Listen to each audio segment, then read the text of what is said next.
Arratsalde, muy buenas tardes, les animo y les invito y quiero que nos acompañen en esta segunda parte del programa de hoy. Hoy es martes 2 de marzo, ¿qué tal? Todos bien, ¿verdad?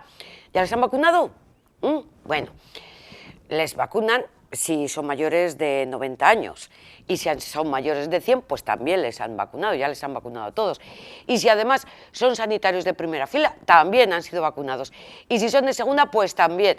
Y si trabajan en la Ertzaintza, pues también han sido vacunados.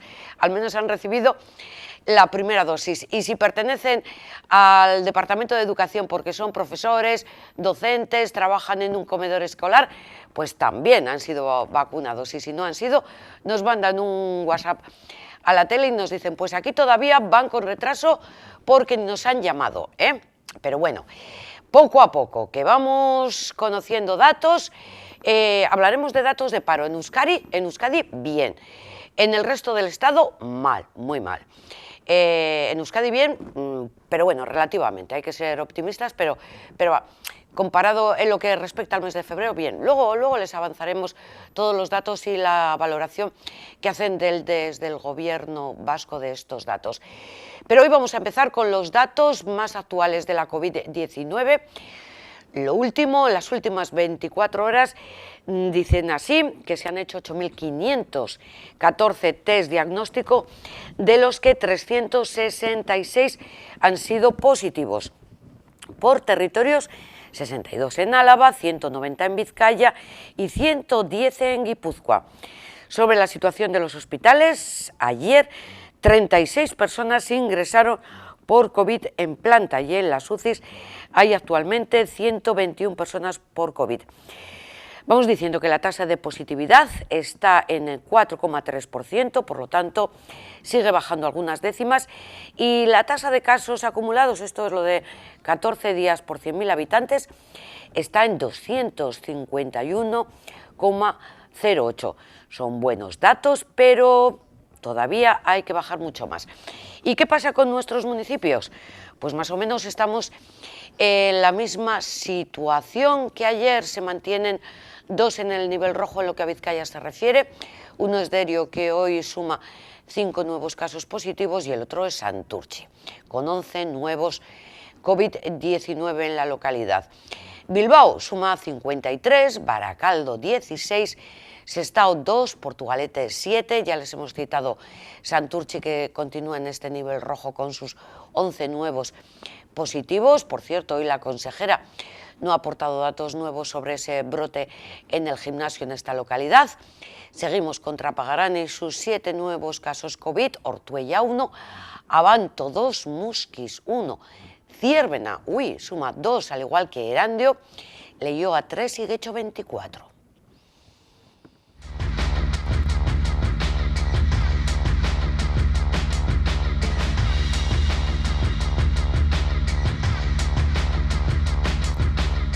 La consejera Gotzone Sagardui ha comparecido hoy tras la celebración del Consejo de Gobierno en Euskadi.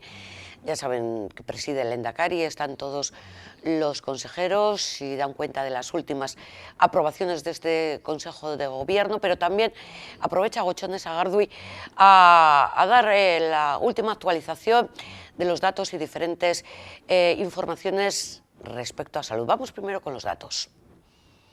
Ayer se realizaron 8.514 pruebas diagnósticas y de ellas 366 con resultado positivo.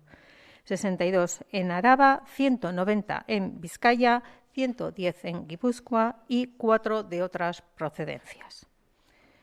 La incidencia acumulada en 14 días se ha reducido en los últimos 8 días un 24%, situándose en este momento en 251,08 casos por 100.000 habitantes. Continuamos, por tanto, en fase de descenso de la curva de incidencia global. No obstante, el incremento observado en los valores del índice de reproducción, que hoy se sitúa en 0,88, indican una ralentización del descenso. Es algo que ya anunciábamos la pasada semana. Por otro lado, se observan reducciones en el número de ingresos en UCI y en planta. Los pacientes en UCI son 25 menos que hace una semana. La media de los últimos 7 días de los ingresos diarios en planta es de 45 frente a los aproximadamente 80 que se produjeron entre el 27 de enero y el 9 de febrero. En estos momentos tenemos 268 personas COVID positivas ingresadas en planta de Osakidetza y 121 en las unidades de cuidados intensivos.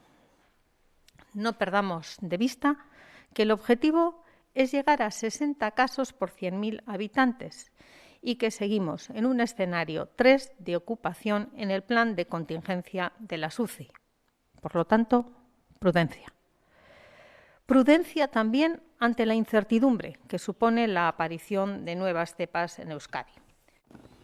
Luego conoceremos esas nuevas cepas que han aparecido en Euskadi, me quedo con el término de prudencia, y queremos saber en primer término si los sanitarios coinciden pues con la palabra prudencia y con otras muchas que estamos oyendo desde el Departamento de Salud. Así que comunicación directa con UGT Sanidad, con Ana Vázquez. Arratsaldeon, Ana, muy buenas tardes. Arratsaldeon guztiei. ¿Qué tal estás? Bien, oso ondo. Es que ricasco, qué bien que estás con nosotros dedicándonos este ratito. Bueno, sí, escuchábamos las primeras valoraciones de la consejera Gochone Sagardui, pero sobre todo quería preguntarte por esa palabra, por prudencia, teniendo en cuenta que ha pasado ya un año desde que empezamos a hablar de esta pandemia, del COVID-19. Pues sí, la verdad es que hace un año ya que empezamos a hablar de esto, estamos ya todos como un poco acostumbrados y también a veces un poco cansados de hablar del COVID, ¿verdad? Es verdad que hemos avanzado en este tiempo, tenemos las vacunas, tenemos una esperanza ahí puesta en esa inmunidad que nos van a proveer estas vacunas y bueno, que hay que ir poquito a poco haciendo camino para ver si de alguna manera esto acabamos dejándolo de lado, ¿no? Yo creo que es una necesidad social, psicológicamente, emocionalmente, todos, no solo los profesionales de la sanidad, los sociosanitarios, hay muchos colectivos que estamos sufriendo ampliamente por este tema, ¿no? Pero sobre todo los sanitarios que estáis a pie de cañón desde hace un año y con la COVID ahí enfrente, sois los que más cansados de alguna forma tenéis que estar. De todas formas, sí he leído que calificáis en lo que a vacunación se refiere de excesiva lentitud de vacunación a los profesionales de salud. Pues sí, la calificamos de excesiva lentitud porque, bueno, entendemos que en la celeridad de las vacunas está también el evitar los contagios, ¿no? Estamos viendo cómo en Osakidetza pues tenemos de un total de 42.000 profesionales de plantilla. A día de hoy tengo datos recogidos del 28 de febrero. La primera dosis se han puesto 31.900 profesionales y la segunda 11.940.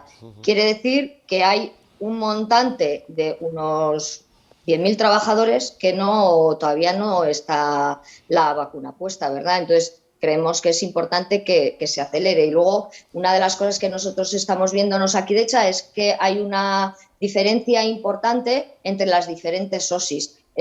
No va de una forma horizontal la vacunación, sino que en unos centros vamos por una fase, en otros centros vamos por otra fase y entendemos que esto debería ser algo bastante más lineal y con los criterios más establecidos por igual en todas las OSIs, para que no haya diferencias básicamente entre los trabajadores tampoco, ¿verdad? Quizás entiendo que en las OSIs en las que más vacunaciones se han efectuado, por ejemplo, Ezkerraldea, las que pueden tener un mayor número de trabajadores y también de pacientes. Sí, evidentemente aquellas que son más grandes también han tenido una mayor vacunación, pero bueno, este tema, por ejemplo, no nos sirve comparado con lo que ocurrió en Santa Marina. En Santa Marina está vacunado el 100% y en la OSI Ezkerraldea, pues a día de hoy prácticamente está vacunado el 100%, pero todavía no. Entonces sí que hay unas diferencias marcadas y además nosotros desconocemos a qué es debido. Hemos preguntado a Osakidetza por qué las diferentes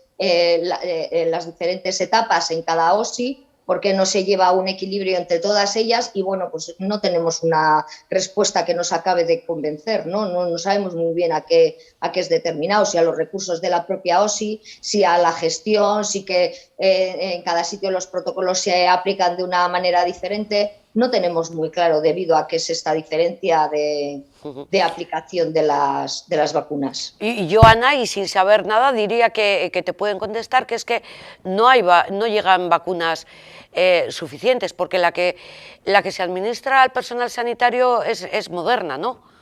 Sí, la Moderna o Pfizer. O la Pfizer una también. De las dos. Eso es, las dos. Hombre, a mí lo que me llama la atención es que yo entiendo que hay una recepción centralizada de las vacunas y que el reparto tiene que ser equitativo y proporcional al número de profesionales que hay en cada OSI y a la magnitud que tenga la OSI. Y vemos que eso pues no ocurre. Hay en zonas donde está vacunado prácticamente el 100% y en otras donde no ocurre esto. Entonces, bueno, nos preguntamos por qué, a qué es debido. Si es exactamente a la aplicación de esos protocolos en la propia OSI, que unas llevan una dinámica más rápida y otras más lentas, si es debido a los medios que se utilizan en cada una de ellas. Bueno, nos falta ahí un poco de información que, bueno, pues como ya venimos estando acostumbrados, ¿no? A Osakidetza se le requiere y en muy pocas ocasiones da respuesta, ¿no? Citabas con muy buen criterio que en Santa Marina se había vacunado al 100% y, sin embargo, eso ha dado a conocer la consejera hoy, que hay un brote de coronavirus y una persona profesional sanitario es uno de los que se ha contagiado. ¿Cómo puede ocurrir esto? Pues no tenemos claro, no sabemos qué es lo que pasa, desconozco, no tengo información de primera mano para saber si esta persona, este profesional que se ha contagiado estaba vacunado o no estaba vacunado. A veces tenemos nuevas contrataciones. Bueno, puede haber diferentes casuísticas o incluso que la inmunidad de la vacuna en su momento en ciertas personas no haya sido buena. Entonces no tengo datos para poder justificar o darle un razonamiento a que uno de los profesionales se haya contagiado, lo desconozco. Habrá que esperar eso, a ver qué marcan o qué determinan las investigaciones y quizás a la comparecencia de los miércoles de la consejera en la comisión correspondiente. Efectivamente, quizás ahí nos pueda dar cuenta de qué es lo que ha pasado ahí. Y hablando de reuniones, tenemos que hacer mención a esa mesa sectorial que mantuvisteis a finales de septiembre, con un punto en el orden del día marcado por los sindicatos, que es el tema de las OPEs. Y sí, por lo que me consta, no ha habido acuerdo entre los sindicatos y el departamento. Bueno, no ha habido acuerdo. Es cierto que nosotros venimos desde hace mucho tiempo trabajando la eventualidad en Osakidetza.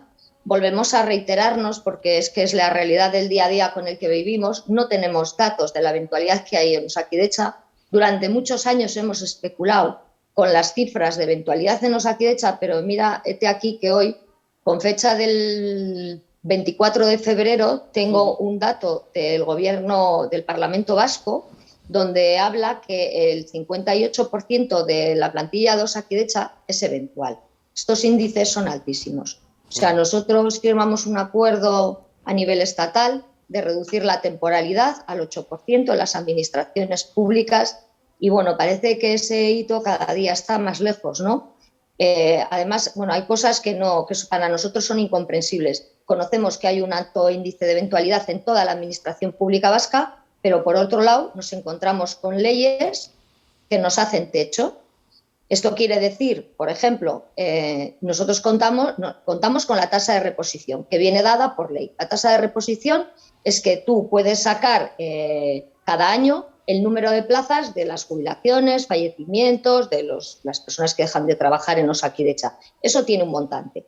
Y a ese montante, a ese 100, se le puede añadir un 8% adicional por ser sanidad, digamos, ¿no?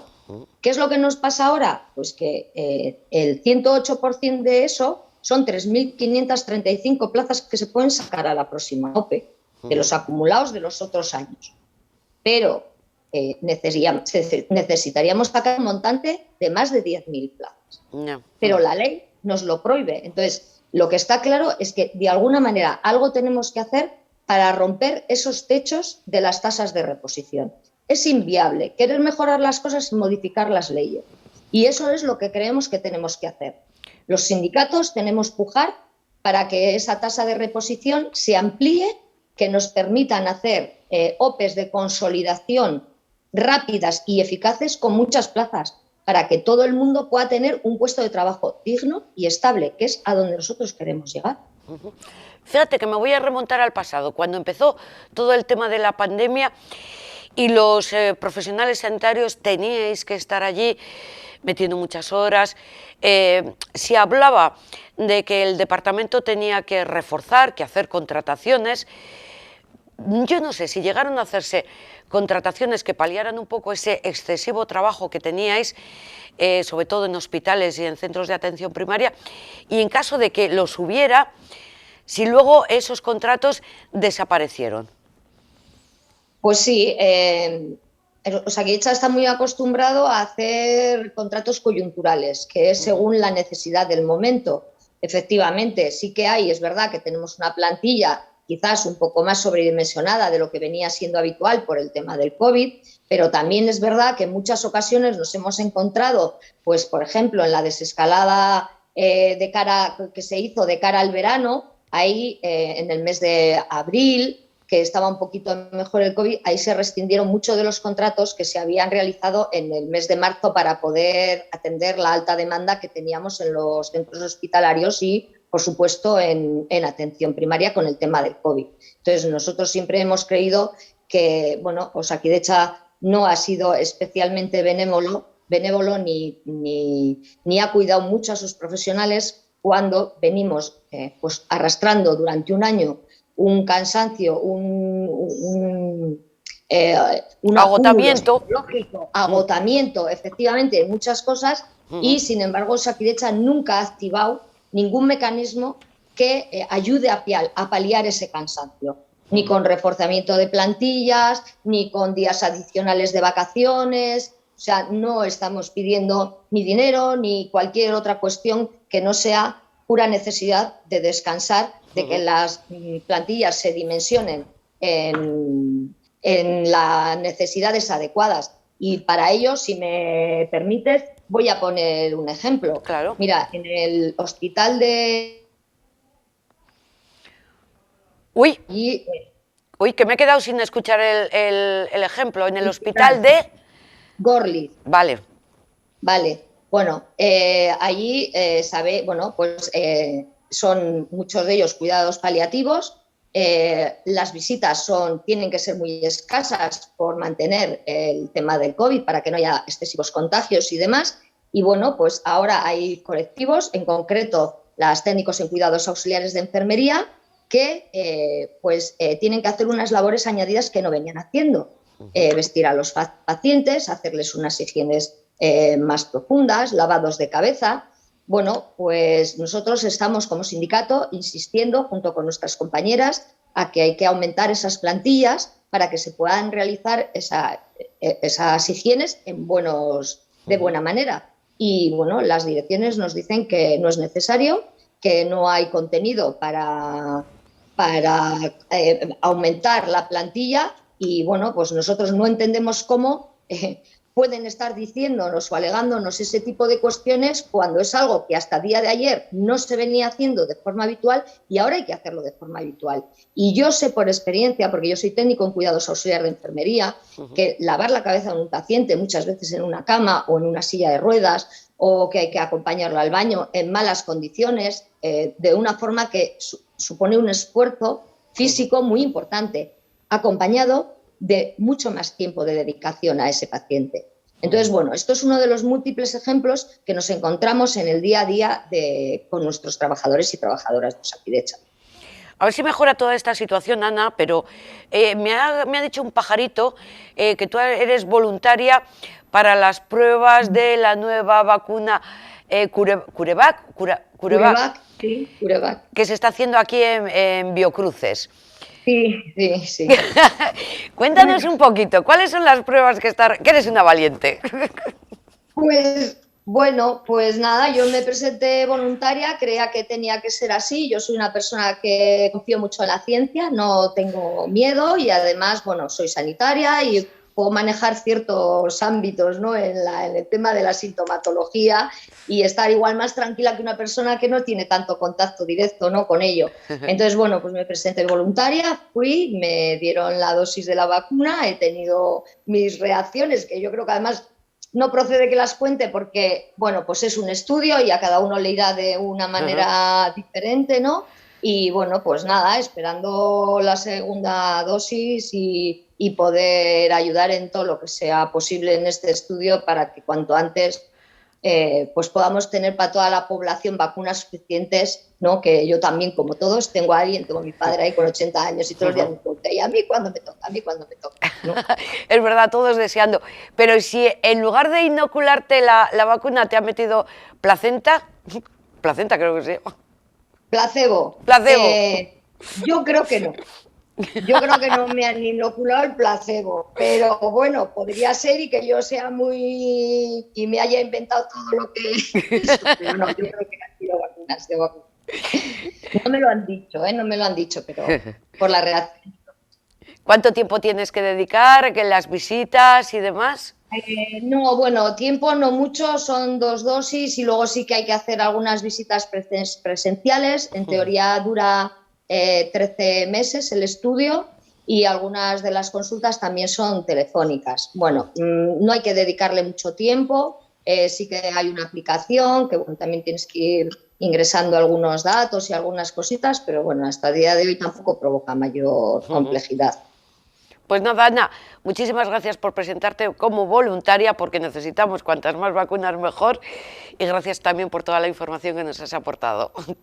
Pues nada, a vosotros por invitarnos y darnos la oportunidad de comentar todas estas cosas. Es un Gracias. placer, es un placer, un beso muy fuerte para Ana Vázquez de UGT Sanidad, contándonos, bueno, valorando la actuación del departamento respecto al colectivo de profesionales sanitarios que ella representa y contándonos también su experiencia como voluntaria para las pruebas de lo que pueda ser una nueva vacuna CureVac, pruebas que se están realizando en Biocruces y Biodonosti. Recuerdan, ¿no?, que les hablábamos de que precisaban voluntarios para llevar a cabo estas pruebas. Venga, vamos a escuchar a Gotzone Sagardue, a la consejera. Además de los datos, ha hablado del caso de las cepas, porque los contagios pues ya no es la COVID-19 tradicional, sino que el 39,73% de los contagios pertenecen a la cepa británica, pero no solamente eso. Hay 2 casos confirmados de la variante sudafricana y otro caso más de la brasileña. La presencia de la cepa británica sigue expandiéndose y en este momento podríamos concluir que su presencia es de un 39,73%. Como ya les he dicho en anteriores ocasiones, no estamos observando una mayor transmisibilidad del virus con esta cepa. Por otro lado, están confirmados por la técnica de secuenciación 2 casos positivos de cepa sudafricana. En ambos, la cadena de transmisión está identificada y controlada. También tenemos una confirmación de un caso de cepa brasileña por la técnica de la secuenciación. En este caso, también la cadena de transmisión está identificada y controlada. La aparición de estas nuevas cepas supone añadir mayor incertidumbre al comportamiento de la pandemia. Es por ello que apelo a la prudencia y a seguir tomando medidas de prevención, tales como la distancia, la higiene de manos, el uso de mascarilla y la ventilación de los espacios cerrados.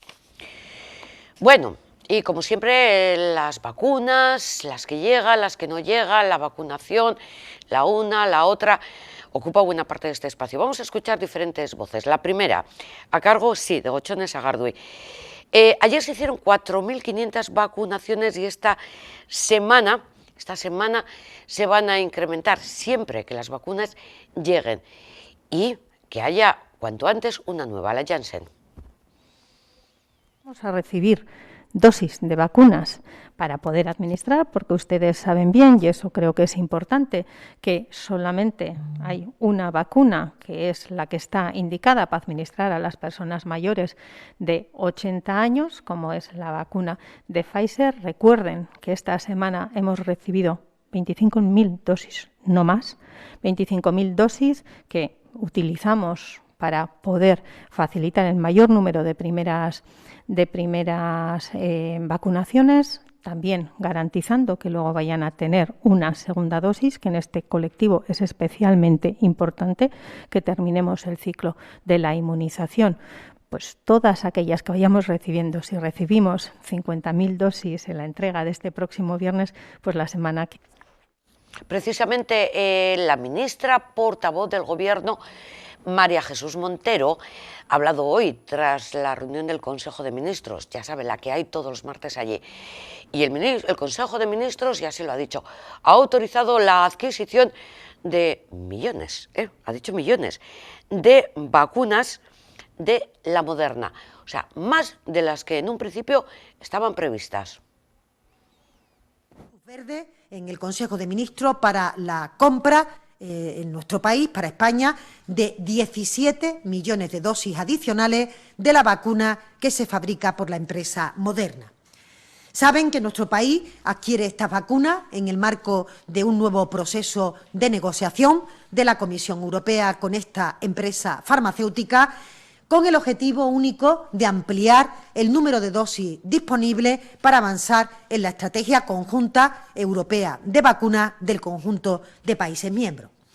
La compra por parte de la Unión Europea en esta ocasión va a alcanzar los 150 millones de dosis que se van a entregar en los 2 últimos trimestres de este año 2021 y contempla además el acuerdo la posibilidad de optar a otros 150 millones también de dosis adicionales.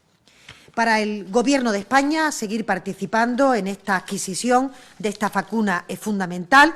De hecho, nos corresponden 17 millones de dosis, como les decía, de las que 5,7 van a llegar en el tercer trimestre y 11,3 en el cuarto trimestre, de forma que se irán administrando de manera progresiva.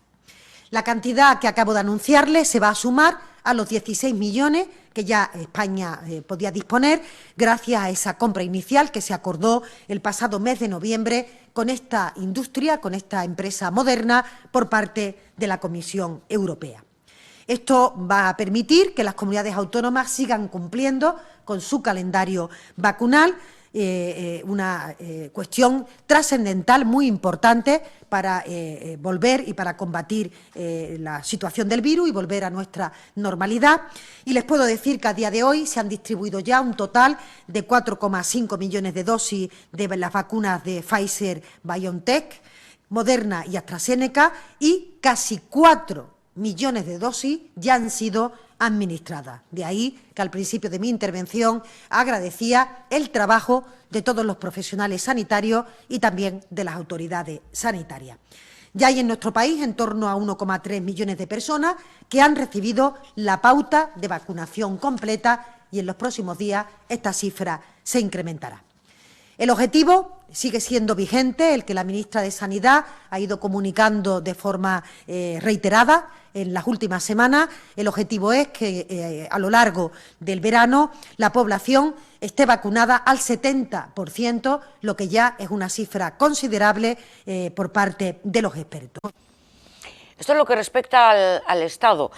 Pero, por ejemplo, aquí en Euskadi y en el Estado también, solo hay una vacuna que se administra a los mayores de 80 años y esta es Pfizer. Así que esta semana en Euskadi lo que se han recibido ha sido 25.000 dosis de esta vacuna. Si se reciben 25.000, eso indica que solamente la mitad se administra y la otra mitad se guarda para la segunda dosis. También ha comenzado la distribución entre las comunidades autónomas de las 380.000 nuevas dosis de AstraZeneca, la tercera de las vacunas. También aquí en Euskadi, de las que le toquen recibir de estas 380.000, la mitad se inyectará y la otra mitad se guardará para la segunda dosis, que es AstraZeneca. Y también, en breve, se habla de que el 11 de marzo la Agencia Europea del Medicamento pueda autorizar ya esta tercera vacuna, que sería solamente una dosis. también Gochone Sagardui, la consejera de Salud aquí en Euskadi, ha hablado de esta nueva vacuna. En relación con el ritmo de vacunación, este ritmo de vacunación sí se mantiene, lo que pasa que ustedes saben bien, porque así lo explicamos, que la semana pasada procedimos a la distribución de las dosis de AstraZeneca para unos colectivos determinados y esos son los datos que van a ver a lo largo de esta semana. De hecho, ayer se superaron las 4.500 vacunaciones en distintos tipos de colectivos y eso va a incrementarse a lo largo de esta misma semana. Respecto a Janssen. Por el momento lo que Janssen ha conseguido es su certificación, pero no en Europa, y ese es el paso previo que hay que dar en marzo. Será ese paso el que establezca a qué colectivos se pueda dirigir esta vacuna, porque se lo recuerdo y es el caso que tenemos también con AstraZeneca. AstraZeneca en otros países fuera de la Unión Europea está indicada para un colectivo de personas de un rango distinto al que lo ha hecho la Agencia del Medicamento Europeo. Para nosotros ese rango es de personas menores de 55 años. Con Janssen tenemos, por lo tanto, que esperar a cuál va a ser la autorización que se dé para su uso y su administración en Europa por parte de la Agencia Europea del Medicamento y después nosotros, en función de ello, lo que haremos será dirigirnos a la población diana. En cualquier caso, es una vacuna que, aun siendo monodosis, dispongo exactamente del número del colectivo de docentes porque tengo las dosis administradas en global, pero se lo podremos ir administrando. Antes de seguir escuchando a la consejera, porque ha hablado de otras cuestiones de interés, por ejemplo, de las vacunaciones masivas, el famoso vacunódromo que está en Illumbe, en Donosti, y queríamos saber si en Álava o en Vizcaya se va a instalar un recinto de estas características, un macro recinto para hacer vacunaciones a gran escala. De momento la respuesta que ha dado ha dicho que no, que estos equipamientos se está haciendo en plan piloto allí en Donosti, pero que no va a llegar. Respecto al tema de las residencias, la semana pasada el viceconsejero de Salud decía que de alguna forma le parecía un poco precipitado el favorecer el tema de las visitas o el tema de los paseos de los residentes, pero bueno, hablaba, como ya le escuchábamos antes, de prudencia en este sentido.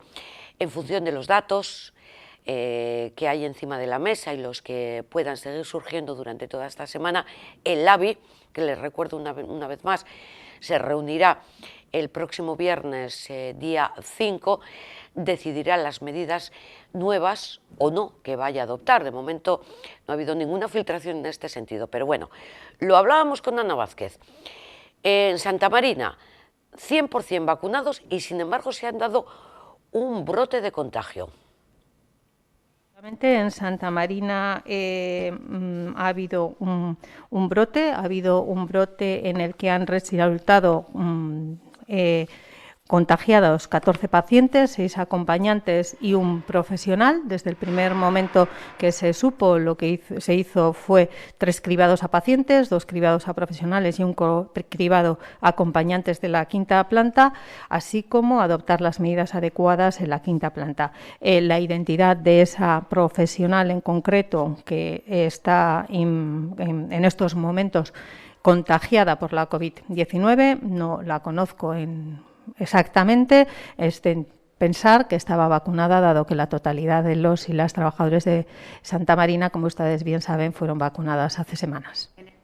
Habría que ver el caso en concreto, porque habría que ver también las circunstancias en las que esa persona estaba de salud, por un lado. Luego, por otro lado, ustedes saben también que las vacunaciones no evitan absolutamente los contagios, sino lo que nos hacen es preparar nuestro organismo ante una posible contaminación por el virus, en este caso, y con ello poder garantizar una mejor respuesta a la misma. Eso es lo que hay que valorar a la hora de saber si efectivamente estamos ante un nuevo motivo de preocupación. Lo que siempre decimos, en cualquier caso, la vacuna es una buena herramienta para hacer frente a esta pandemia. La vacuna nos sitúa en un escenario esperanzador, pero eso no quiere decir que tengamos que bajar la guardia. Por lo tanto, seguimos repitiendo la palabra de moda en esta jornada, que es la de prudencia, a la que añadiríamos también la de responsabilidad. Situación en los centros educativos: 92 aulas están clausuradas en 60 colegios, supone el 0,52% del total de las aulas que hay en Euskadi. Un dato de Cantabria, porque va a reabrir mañana la hostelería en el interior. Cantabria no ha cerrado los bares en ningún, al menos que sepamos, en ninguna fase de esta pandemia, pero lo que no permitía era consumir en el interior de los bares. A partir de mañana, y mañana habrá Consejo de Gobierno en esta comunidad y podremos darle toda la información de primera mano, pero todo apunta a que se va a permitir consumir en el interior de los bares, al menos con un aforo del 33%. Otra de las cuestiones en esta comunidad colindante, Cantabria, que estaba encima de la mesa, era la del toque de queda. A ver si en lugar de las 10 lo podían poner a las 11. Parece que todo indica que no, que el toque de queda se va a mantener en las mismas condiciones. Como les digo, ampliaremos esta información mañana con la voz del consejero de Salud, pero del director del Centro de Coordinación de Alertas y Emergencias Sanitarias, de Fernando Simón. Hay otro un documento que nos va a ocupar durante los próximos días, que es el famoso pasaporte certificado, pasaporte verde lo vamos a llamar, que está, con el que está trabajando la Unión Europea. Les dábamos ayer casi la primicia de que está trabajando en un borrador, aunque son conscientes de las trabas legales y políticas que pueda ocasionar. Lo que ha hecho Fernando Simón es considerarlo una buena herramienta, y ahora él le explica, para controlar la pandemia.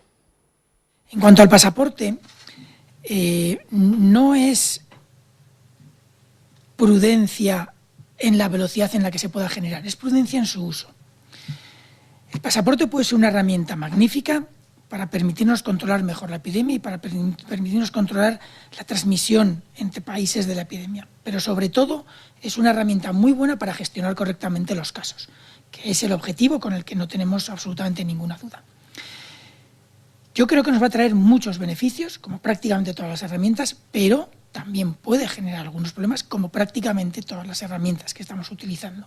No todo es perfecto, igual que hay puntos fuertes, también hay puntos débiles, y el objetivo es tratar de controlarlos lo mejor posible. Tengan en cuenta que una vez que se genera un pasaporte de este estilo, una documentación que, por así decir, puede llegar, si se llega a los acuerdos adecuados y se solucionan los problemas que pueda haber, pero es una herramienta que puede llegar a favorecer que algunas personas que tengan unas ciertas condiciones puedan viajar más que otras, en una situación en la que todavía no hay acceso universal a la vacuna, porque todavía hay acceso limitado, puede generar problemas. El objetivo es tratar de controlar esos problemas para que, si se generan, sean lo menor posible y que no supongan un problema grave para ningún grupo social. Ese es el objetivo. Ahora, eso sí, es una herramienta que puede ser muy útil en muchos aspectos. Puede favorecer la movilidad, por un lado, que a mí personalmente me parece una herramienta muy útil para eso, pero no es la que más me preocupa. A mí, como médico y saludista, me preocupa más la gestión de los pacientes que puedan en algún momento determinado necesitar de ese documento para poder justificar su situación de salud ante un servicio sanitario. Sí que es verdad que la movilidad nos interesa como país y, por lo tanto, si esto además puede favorecerla, mejor. Pero yo creo que debemos de ser muy prudentes, no echar las campanas al vuelo y, aunque se acelere todo lo que se pueda, dar los márgenes suficientes para que los profesionales y los expertos trabajen y nos den una herramienta buena y de calidad. Y que no, o si los genera, que genere el menor número posible de problemas. Y lo que nos ha permitido esta pandemia es dedicar más tiempo e incluso recuperar nuestro gusto por la lectura. Así que lo que en este tiempo cultural ahora, en este programa, les vamos a presentar es el libro Los intrusos. Es un libro de investigación, es un libro recopilatorio de casas encantadas, o al menos de casas y edificios en los que han sucedido cosas extrañas. Vamos a hablar con el autor, con Javier Pérez Campos. Arratsaldeon, muy buenas tardes, Javier. Muy buenas tardes. Es un libro de investigación ¿Es un libro recopilatorio? ¿Es un libro en el que has plasmado tus vivencias en estas casas, en estos cortijos, en estos hoteles en los que ha pasado algo raro? Bueno, es una compilación, ¿no? Es un libro también de aventuras, podríamos decir, donde por mucho que cueste creerlo, por cierto, todo lo que narro es real. Son mis investigaciones en estas casas, en estos edificios, en ocasiones casas particulares, en otras ocasiones castillos grandilocuentes, donde es muy fácil imaginar historias de fantasmas, tal y como nos han sido relatados en los grandes cuentos, ¿no?, góticos, y también en algunos parajes como hoteles, lugares que visitamos habitualmente y que en el fondo son bastante incómodos, ¿no? Porque una cosa es que el misterio suceda en una carretera, en un lugar alejado, pero otra cosa es cuando ocurre en nuestra propia casa, ¿no? Ahí es cuando empieza el problema.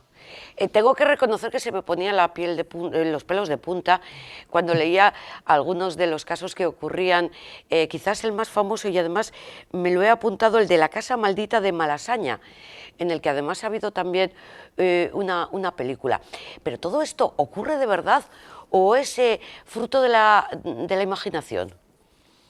Bueno, ahí es donde yo empiezo a indagar y a filosofar un poco también en el libro, porque yo no me decanto por una respuesta o por otra. Yo lo que hago es acudir a diferentes expertos, acudir a diferentes disciplinas, acudir al arte, a la historia, a la antropología e intentar saber cómo se podría dar respuesta a todo esto, ¿no? Y la verdad es que ahí es cuando surge un poco lo interesante del asunto, cuando uno intenta saber qué es lo que está sucediendo aquí y cuando uno intenta también, bueno, pues dar una explicación a los testigos, porque muchas veces los propios testigos te están intentando obtener información, te están intentando, bueno, que les des una respuesta, ¿no? En definitiva, a lo que les está sucediendo. Y además cuentas en tu libro que cuando acudes a la llamada y estás allí investigando en una casa particular, por ejemplo, haces la investigación y luego te marchas y que tienes la sensación de que el residente se queda un poco con la angustia de decir, ay, me vuelvo a quedar solo, ¿qué va a pasar aquí? Sí, es bastante angustioso, ¿no? Cuando tú te marchas y descubres la cara de desasosiego un poco del testigo, que no sabe muy bien cuándo se va a repetir el fenómeno, pero lo que sabe es que tarde o temprano sucederá. Y ahí queda esa sensación de que tú a veces no puedes ayudar, ¿no? Porque tú vas ahí como un curioso, como un periodista, como en ocasiones como un cronista de algo que no sabes muy bien por qué sucede, pero no llevas muchas respuestas. A veces te llevas más preguntas incluso. Y el testigo queda un poco desamparado, ¿no? Y de eso hablo también en Los intrusos, porque a veces la gente se pregunta si esto es verdad, si no es verdad, si el testigo te quiere engañar o no. Solo viendo el rostro del testigo, la angustia, cómo a veces se tienen que marchar y abandonar los lugares en los que habitan, pues en fin, ahí es cuando sucede todo, ¿no? Justo te estaba perdiendo ahí la imagen, Javier. Pero ¿quiénes son los intrusos? ¿Son fantasmas? Bueno, los intrusos serían apariciones que surgen en la vivienda y que vienen a dejar un mensaje en ocasiones. No sabemos muy bien si los intrusos son ellos o somos nosotros, pero es algo que está ahí desde el inicio de los tiempos, que se viene produciendo y que en el fondo nos preocupa como seres humanos. Es una de las grandes preocupaciones que tenemos, ¿no? ¿Qué hay ahí al otro lado? Si se puede manifestar en nuestros domicilios y de qué manera podría hacerlo. Pero siempre son espacios, edificios, casas, hoteles en los que ha habido un hecho sangriento, un suceso que ha marcado, pues, no sé, una muerte, por ejemplo. Bueno, eso es algo relativamente habitual. Fíjate qué curioso el hecho de que en los edificios que yo investigo en el libro, en muchos casos se encuentra pues que ha habido un pasado truculento, un pasado sangriento, un enterramiento bajo los cimientos de la casa. Es una de las constantes que se repiten, aunque no siempre tiene por qué ser así, ¿no? Pero en el libro hemos hecho un trabajo, yo creo, muy interesante de intentar conseguir las fotografías, por ejemplo, de los arqueólogos, mostrándonos este tipo de documentos, ¿no? Mostrándonos estos esqueletos que certifican y que demuestran que ahí ocurrían estas cosas. Es que precisamente estaba mirando ahora las fotografías que documentan el libro, porque, por cierto, a Javier seguramente muchos le están reconociendo por su aparición en el programa de Iker Jiménez, el de Cuarto Milenio, que además cuentas vas contando un poco todo, pues las vivencias y las investigaciones que vas haciendo. Aparte de los que vienen en el libro, ¿hay más? Bueno, habría muchos casos, ¿no? Lo que sucede es que yo he hecho una compilación de los que me han parecido más llamativos o los que me han parecido más representativos, pues de toda la selección de los castillos, por ejemplo, pero en el fondo Los intrusos también podría formar un gran mapa de la España misteriosa junto a otros trabajos míos como son Los otros o Los guardianes, donde hablaba del misterio de una manera más amable, casos de figuras que salvan vidas, y Los intrusos son todo lo contrario, ¿no? Figuras un poco desalentadoras, un poco inquietantes y que, bueno, aquí están representados, pero habría muchísimos más, ¿no? Por fortuna tenemos la suerte de que en España tenemos una historia muy rica y creo que también cada vez encontramos mayor apertura por parte de los medios, por parte de los testigos, por parte de los propietarios de algunos establecimientos de abrirnos sus puertas y de confiar en nosotros, ¿no? No sé si decir que, gracias a Dios, ninguno de los edificios está aquí en Euskadi. Porque sí, he visto de todas las comunidades, digo, voy a buscar. Ay, qué bien, no hay. Bueno, sería para sentirnos aliviados, desde luego, pero es porque en esta selección, es verdad, ha sido una cosa un poco aleatoria, pero no ha entrado, pero sí que tenéis lugares maravillosos que conocemos bien, la Hacienda de Vitoria, por ejemplo, donde decían que se paseaba el niño Andresito, ¿no? Un niño vestido con un traje antiguo y que habían visto muchos vigilantes. Yo he estado por allí, por ejemplo, en el Monte Oiz, donde se produjo una terrible catástrofe aérea y donde varios testigos nos hablaban de que, bueno, pues allí se habían sentido acosados o angustiados por una sensación de que algo les perseguía, ¿no? Y en el fondo es un lugar también con mucha historia y seguramente en un futuro, pues muchos de estos lugares que yo también he podido recorrer más recientemente, cuando el libro ya estaba entregado, pues podrán tener cabida, claro. Yo puedo entender que no hay una explicación lógica a lo que alguien ve, que ve una figura, que ve a un niño, que ve a una mujer calva, y entonces luego investigas y dices, efectivamente, si aquí vivió una mujer que murió en extrañas circunstancias, pero nuestro espíritu matemático y científico nos hace pensar que eso es algo más religioso, de la psique. Estamos ahí, un poco en una balanza que no sabemos cómo decantarnos. ¿Por qué lado?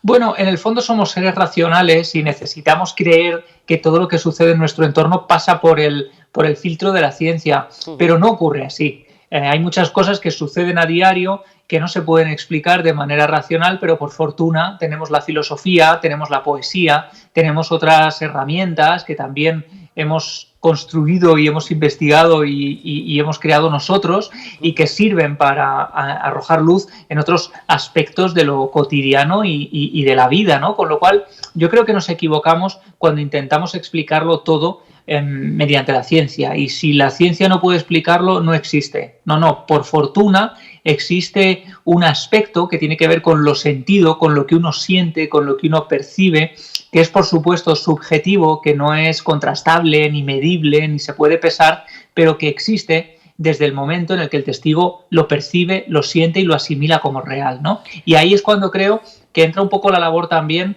de abrir la mente, de estar dispuesto a escuchar y a entender otras historias y, bueno, ¿por qué no? Claro, es sano intentar explicarlas. Javier, de todos los edificios que has investigado, ¿cuál es el que más no te ha llamado la atención, pero más te ha impresionado?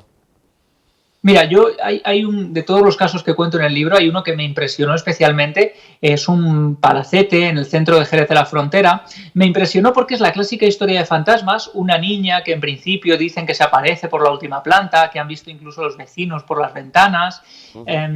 Cuando fuimos allí a investigar, descubro que hay una foto de una niña antigua, de principios del siglo XX. Me da por abrirla y la quito del marco y entonces descubrí en la parte de atrás un mechón de pelo perfectamente recogido y guardado en un pequeño sobre. Cuando le pregunto al propietario, él no sabe quién es la niña, solo sabe que es una foto antigua. Con el tiempo descubre que fue hermana de su padre y yo, en este mismo despacho en el que me encuentro ahora mismo, empiezo a hacer una labor de búsqueda, de investigación de estas a posteriori.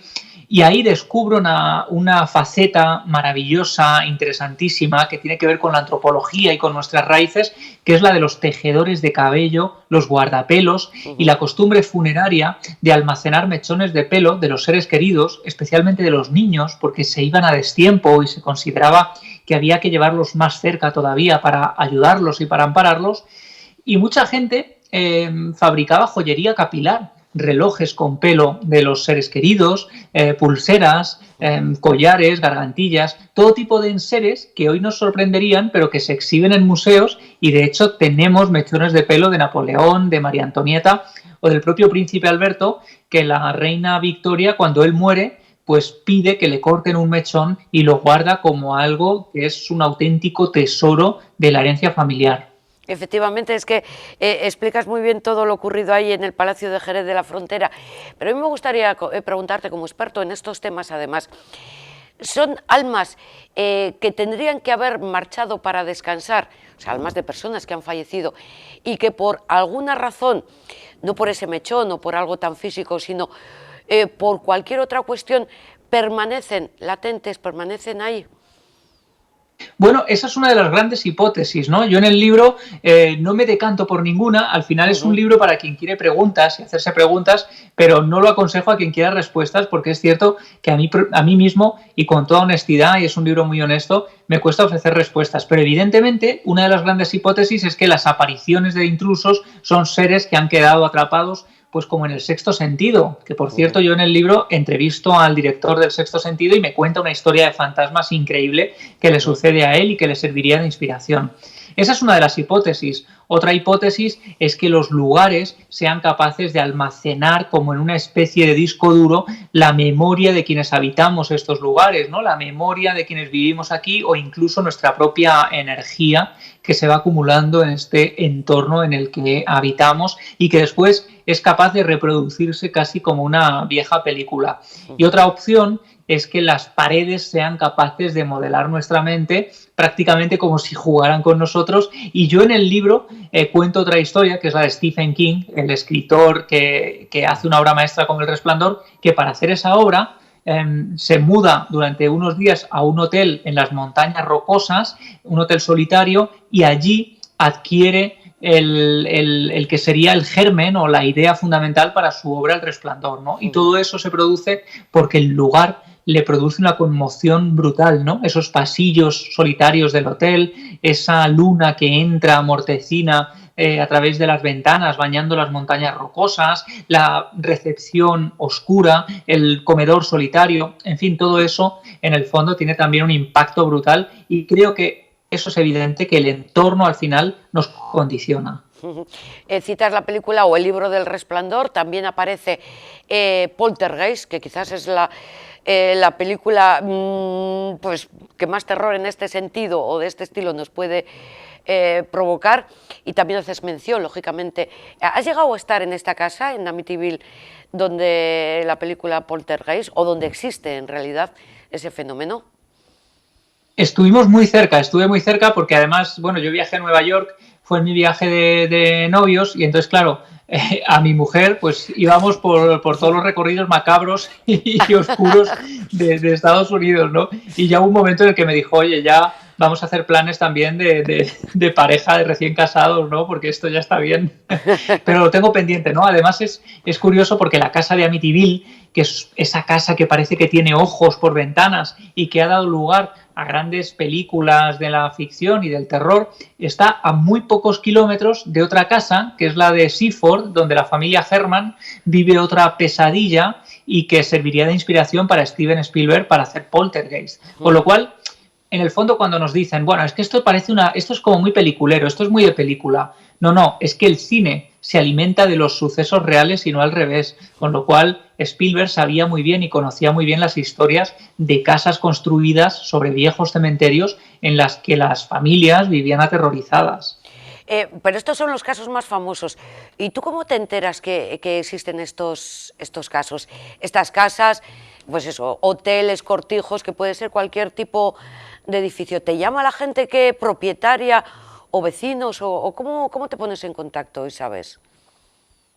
Bueno, hay muchos casos, ¿no? Hay muchas maneras. De alguna forma, en ocasiones se ponen en contacto conmigo, con el programa, con Cuarto Milenio, nos escriben pidiendo ayuda, porque cuando alguien vive esto en su casa no sabe bien a quién acudir. Y en otras ocasiones nos llega, pues por ejemplo, un huésped que ha dormido en un hotel determinado, le ha ocurrido algo y a través de ese testimonio nosotros empezamos a indagar, a tirar del hilo, nos ponemos en contacto con el hotel, preguntamos, al principio un poco de manera sugerente y sutil, pero luego poco a poco pues tienes que ir contando y intentando obtener información. Con lo cual, los casos a veces son fáciles de investigar cuando se trata de una familia que te abre las puertas de su casa porque necesita ayuda, y otros casos son mucho más complicados porque requieren mucho esfuerzo, un tiempo, digamos, y un trabajo invisible que no se ve, pero que es de llamar a la puerta una y otra vez hasta que te ganas la confianza de la gente.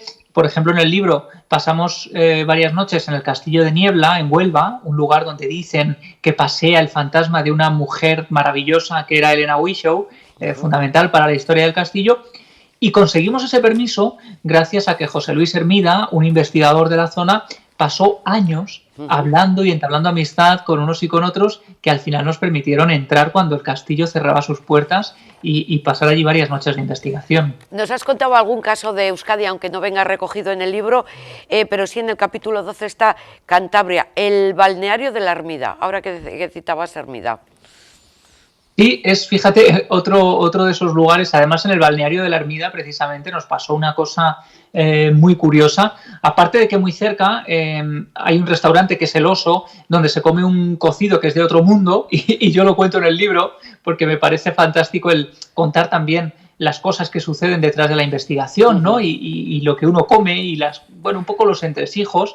Bueno, pues allí, en ese lugar, nos ocurrió una cosa, que es que durante la noche, investigando en los sótanos, en los subterráneos, donde está ubicado el balneario, las aguas termales, pues allí de pronto empezamos a ser testigos de cómo a través de los altavoces del hilo musical empezaba a sonar una música y resulta que tenían todo el sistema de hilo musical apagado. Nosotros fuimos más allá, bajamos los plomos del lugar, todo completa oscuridad, no teníamos nada eléctrico encendido y pese a todo, en un momento dado, volvemos a escuchar esa especie de música que surge a través del hilo musical, a la vez que empiezan a ponerse en marcha varios detectores de movimiento que teníamos instalados allí, y fuimos testigos incluso de la aparición de unas huellas en unos cristales que luego limpiamos a conciencia y pese a todo seguían saliendo. Con lo cual, fueron varias noches de investigación extrema. Muchas veces no ocurre nada, pero a veces ocurren estos sobresaltos, ¿no? En los que uno se ve siendo testigo también de algo que en principio no se puede explicar, aunque luego ya puede uno entrar a buscar diferentes hipótesis. ¿Y luego duermes bien, Javier? Pues mira, como un lirón, tengo 2 niños de 8 meses y claro, aprovecho cualquier escapada, aunque sea uno de estos hoteles embrujados, para pegar ojo, para dormir todo lo que pueda. Y a veces lo digo, ¿no? Digo, jolín, qué rabia me da porque voy a un hotel, entrevisto a todo el mundo, me cuentan que allí pasa de todo, llego allí, caigo rendido y ya quizás se esté manifestando delante de mí toda la corte de fantasmas, pero yo no me entero de nada. Comentabas que este libro también está escrito también durante la época de la pandemia. Claro, el estar obligados a permanecer en casa también, pues no sé, te habrá permitido recuperar todas esas experiencias. Claro, además con una perspectiva muy interesante, ¿no? Que es la de ver tu casa con otros ojos. Yo creo que a muchos nos pasó que pasábamos el día fuera de casa, trabajamos, llegamos a casa muy cansados para dormir y poco más, pero de pronto nos vimos encerrados en casa 24 horas al día, descubriendo nuevos crujidos, nuevos ruidos, un nuevo lenguaje que nos era desconocido y viendo nuestro hogar de otra manera. Y eso me permitió también hacer una aproximación interesante a esta recopilación de casos que a mí pues que en el fondo es un trabajo de años viajando y entrevistando a gente y fotografiando cada lugar, pero que puse en orden y di un sentido y redacté en gran parte durante ese momento, ¿no?, de confinamiento, en el que, por cierto, muchas familias que aparecen en el libro pues se pusieron en contacto conmigo y yo pude hablar con ellos y me contaban cómo era, por ejemplo, el confinamiento en estos lugares donde estaban pasando cosas, ¿no? Y desde luego, si ya de por sí es angustioso el sentirte encerrado en tu propia casa, pues imaginemos cómo debía ser si encima estaban sucediendo este tipo de fenómenos. Eso de tener que estar encima de las 24 horas. Es que además los intrusos nos acechan, punto, nos inquietan, nos desafían. Vamos, que da un poquito de terror, ¿eh? Sí, no son, como digo, halagüeños, aunque es verdad que, fíjate qué curioso, hay una parte del libro, que es el final, las últimas páginas del libro las escribí en el hospital pocas horas antes de que nacieran mis hijos, ¿no? Uh-huh. Y entonces se desliza ahí una cosa un poco optimista, un poco luminosa, el epílogo se llama Perdurar, sí. Y en el fondo trata un poco de eso, ¿no? Quizá el anhelo de los intrusos sea el de perdurar, que es el anhelo que tenemos todos, perdurar de una u otra forma. Y quizá la interpretación maligna se la damos nosotros. Nosotros pensamos que son dañinos o que nos inquietan, pero es una interpretación humana y lógica. Pero quizá su interés y su motor sea otro. Así termina, perdurar. Qué bonita palabra, perdurar hasta el infinito, Javier. Pues sí, qué bonito. Muchísimas gracias, mucha suerte con este libro, estaremos pendientes y de este y de los próximos, porque como bien nos has dicho, todavía hay muchas casas, edificios, cortijos, hoteles, castillos que investigar. Sin duda, tenemos mucho que recorrer, tenemos un país maravilloso y bueno, pues seguiremos en ese camino. Gracias, Javier. Gracias por el libro, gracias un abrazo. Por este tiempo, un beso muy fuerte también para vosotros. El punto cultural, el libro. La verdad es que he pasado un rato, pero a gusto, mientras estaba leyendo, mientras veía su álbum fotográfico. Les animo. Un momento para la publicidad y volvemos con datos económicos de empleo, de desempleo y con el 8 de marzo. En comunicación gráfica lo hacemos todo con mucho arte. Somos Copygraph. Copygraph, expertos en impresión, cartelería digital en todos los formatos, flyers, catálogos, libros, lonas, vinilos, lienzos. Expertos en diseño, papelería comercial, catálogos, murales, carteles. Expertos en rotulación, vehículos, escaparates, stands, señalización. Expertos en accesorios para la comunicación, rollers, plegables, stand móviles. Copygraph en Avenida Libertad 29, teléfono 94 438 1000. Te estábamos esperando. En el Centro Teringel Belleza hemos dado soluciones estéticas desde hace más de 40 años a cualquier problema de estética. Sin cirugía, sin agujas, tratamientos faciales, tratamientos corporales, láser definitivo e indoloro, micropigmentación. En Teringel Belleza te esperamos para tratarte de forma única. Teringel Belleza en Baracaldo, en calle La Virtud 2, entre planta. En Sofás y Muebles Baracaldo no solo somos especialistas en fabricar sus muebles a medida, también lo somos en hacer de su hogar ese lugar cálido y confortable que desea, con una amplia exposición en mueble clásico y tradicional en líneas más modernas y funcionales para todos los espacios y rincones, porque en Sofás y Muebles Baracaldo hemos convertido el amueblar su hogar en todo un arte. Sofás y Muebles Baracaldo, soluciones a su medida. Paro en Euskadi ha bajado en el mes de febrero en 1.702 personas. El total de desempleados aquí en Euskadi se cifra en 129.028 personas. Lo dice el viceconsejero de Empleo, Alfonso Gurpegui. Hoy presentamos los datos de paro registrado en Lanbide correspondientes al mes de febrero y que indican una bajada de 1.702 personas, lo que supone que la cifra de quienes buscan empleo y no lo encuentran suman 129.028. Se trata de 11.789 personas más que en febrero del año pasado y se trata también de una recuperación de empleo en intensidad similar a otros años en los que no hay crisis. En esta ocasión, el dato interanual es especialmente relevante. Desde que comenzó la pandemia hemos dado esa referencia de febrero de 2020 al margen de las variaciones mensuales e interanuales, porque aquel mes fue el último completo antes de que se decretara el estado de alarma y el consiguiente confinamiento. Es decir, febrero de 2020 fue el último mes en el que podíamos hablar de análisis de tendencias. Después se sucedieron datos que reflejaban el inmenso impacto que las decisiones para el control de la enfermedad causaban en la economía y en el empleo. En esos datos había que tener en cuenta la amortiguación que supusieron los ERTEs, que llegaron a tener reconocidos a más de 180.000 personas en Euskadi. Aún así, no se pudo evitar la destrucción de una parte del empleo que alcanzó su pico en agosto, con 146.450 personas desempleadas. En 6 meses de pandemia había 29.200 personas paradas más. A día de hoy son 129.028. Esto quiere decir que en un año de pandemia el paro registrado se ha incrementado en 11.789 personas. El mercado laboral sigue reflejando los problemas estructurales que arrastraba desde antes de la pandemia, como la temporalidad y la parcialidad no deseada. Es una realidad a la que no se resigna este Gobierno y que trabajamos para acotar con distintas medidas que desplegaremos durante este año.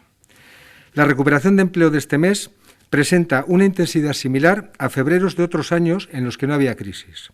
Antes de la crisis de 2008, febrero era un mes en el que el desempleo solía aumentar, algo que también hizo durante esos años de crisis. En cambio, desde 2015 el desempleo disminuye en febrero, salvo un pequeño repunte detectado en 2017.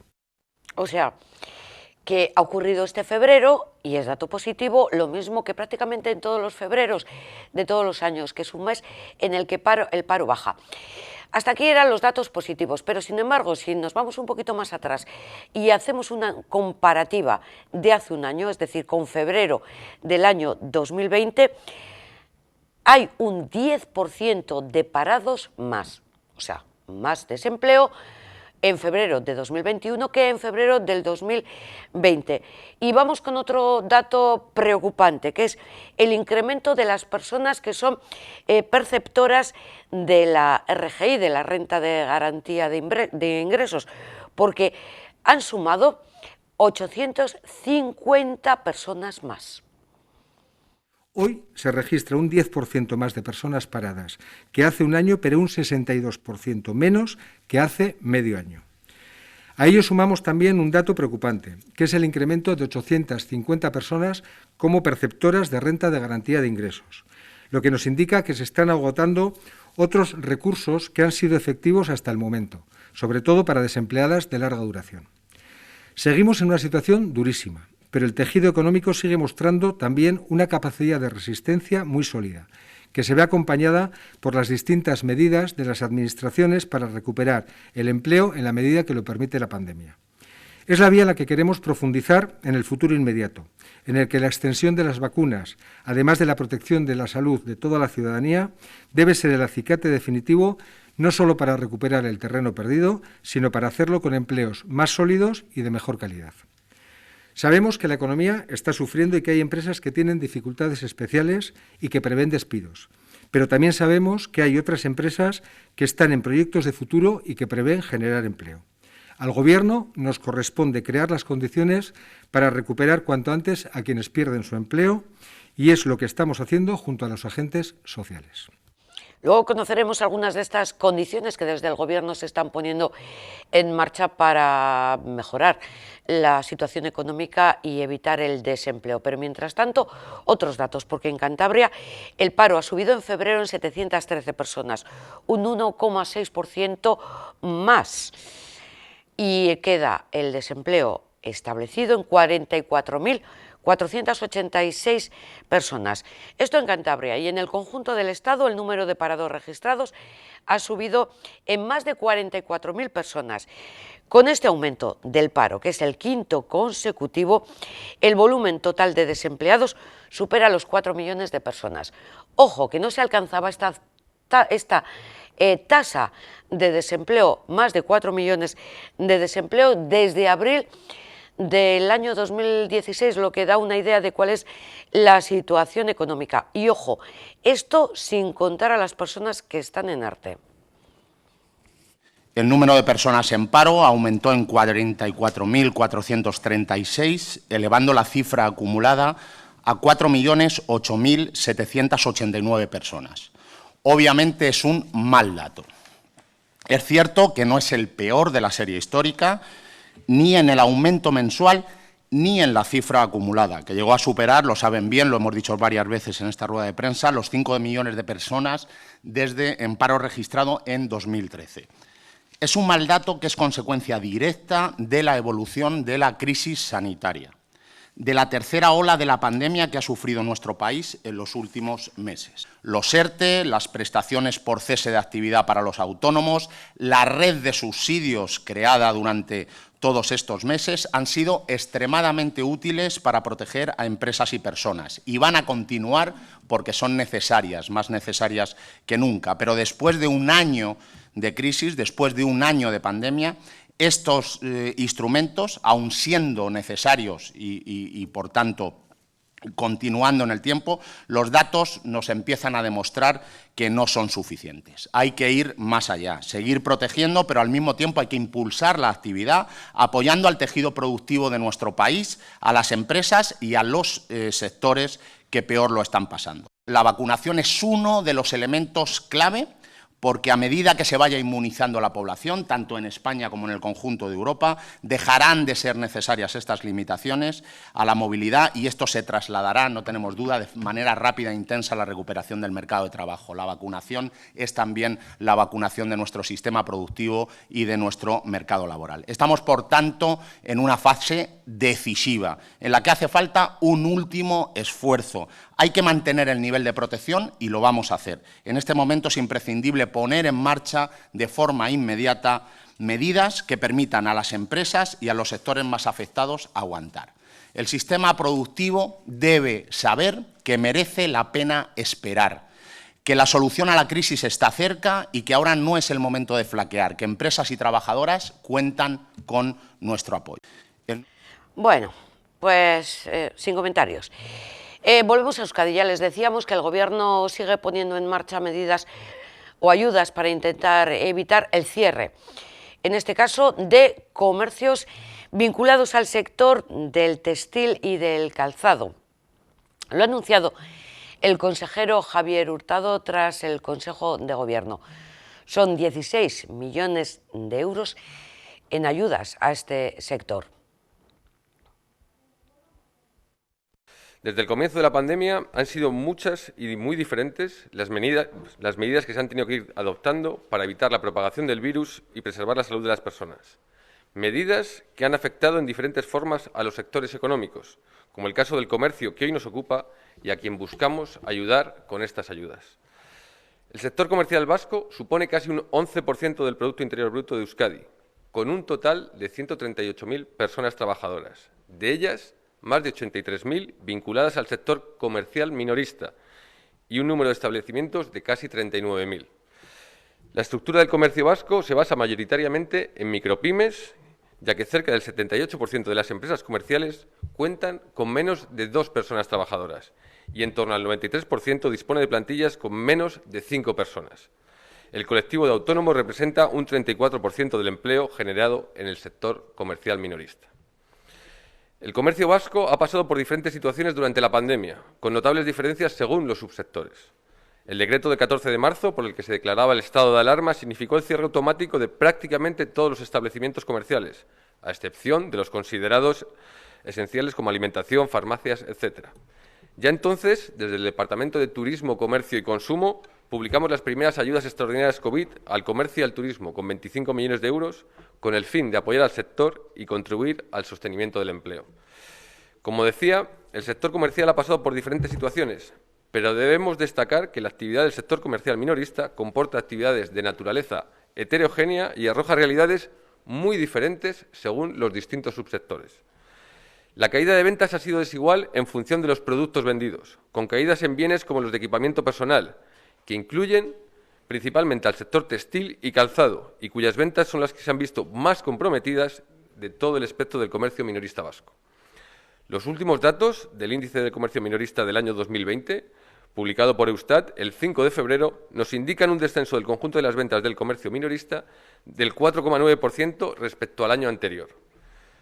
Se han registrado descensos de distinta intensidad en el acumulado del año 2020 y el más acuciante es el del equipamiento de la persona, con una caída del 13,9%. Si analizamos más concretamente los datos del cuarto trimestre respecto al tercer trimestre del 2020, la alimentación ha aumentado sus ventas en un 2,8% interanual. El comercio especializado en equipamiento del hogar ha subido un 11,1% y el especializado en otros bienes de consumo en un 3,6%. Sin embargo, El comercio especializado en equipamiento de la persona en Euskadi ha sufrido un descenso del 14,7%. Por ello, desde el Departamento de Turismo, Comercio y Consumo establecemos unas ayudas directas de 16 millones de euros para el sector del equipamiento personal del comercio minorista vasco, ante las adversas condiciones que está sufriendo, con una caída de las ventas del 14% en 2020. El objetivo es el sostenimiento del empleo y la actividad hasta la fase de reactivación económica. Efectivamente, el motivo que ha llevado a poner en marcha estas ayudas del Gobierno vasco es el descenso en las ventas. Se refiere al sector textil, que ha bajado un 14%, y las ayudas, estos 16 millones, están destinados al comercio minorista del textil y del calzado. Las ayudas se dividen en 2 tramos y tienen desde 1 a 9 trabajadores. Habrá una ayuda de 4.000 euros y si es de 10 o más trabajadores, 4.500. Seguiremos ampliando esta información para saber cuándo son los plazos. Esto es lo que se ha aprobado en el Consejo de Gobierno vasco, pero también hoy se ha dado a conocer el informe jurídico para lo que pretende que sea la futura ley vasca antipandemia. Viene trabajando en ello después de que el Tribunal Superior de Justicia del País Vasco echara por tierra la decisión del Labi de cerrar la hostelería. Entonces, con esta ley vasca antipandemia, lo que se pretende es dar una seguridad jurídica a las decisiones que se tomen.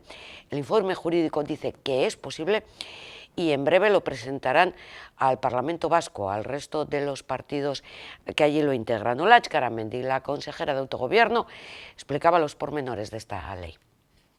En lo relativo al marco legal, tras reflexionar sobre la posibilidad de desarrollar una ley antipandemia, se concluye que esta podría ser un instrumento práctico, influyente y útil. Tomando como base todo el marco legal en vigor, este informe defiende que la primera línea de actuación y renico de soluciones jurídicas, colectivas y particulares, de toda índole, que nos exige la atención a la pandemia.